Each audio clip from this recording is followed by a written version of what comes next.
کلینیک‌های مراقبت فوری مدیکر در سراسر استرالیا واقع شدند و دسترسی به مراقبت‌های صحی فوری با درمان بدون پرداخت فیس دکتر را آسان‌تر می‌سازد.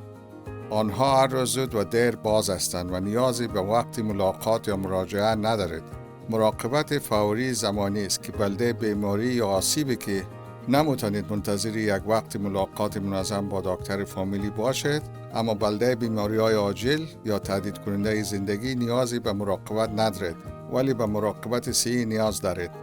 مواردی که ممکن است به مراقبت‌های صحی فوری نیاز داشته باشد شامل شکستگی‌های جزئی و رگ شدن می باشد، سوختگی خفیف، درد شدید معده با عفونت‌های مجاری ادراری. بیماری‌ها یا امراض عاجل یا تهدید کننده زندگی نیاز به مراقبت فوری صحی توسط بخش عاجل یا بیمارستان دارند. بلده مثال مواردی مانند درد قفسه سینه، مشکلات تنفسی، سوختگی شدید، مسمومیت، از دست دادن احساس و تشنج. دکتر فامیلی محلی شما اولین نقطه تماس شما بلده رایابی و مراقبت‌های صحی پیشگیرانه است. برخی از دکتران خانوادگی عمومی نیز وقت ملاقات‌های امان روز را ارائه می‌دهند. بلده یافتن نزدیکترین کلینیک مراقبت فوری مدیکر به health.gov.au/medicare UCC مراجعه کنید.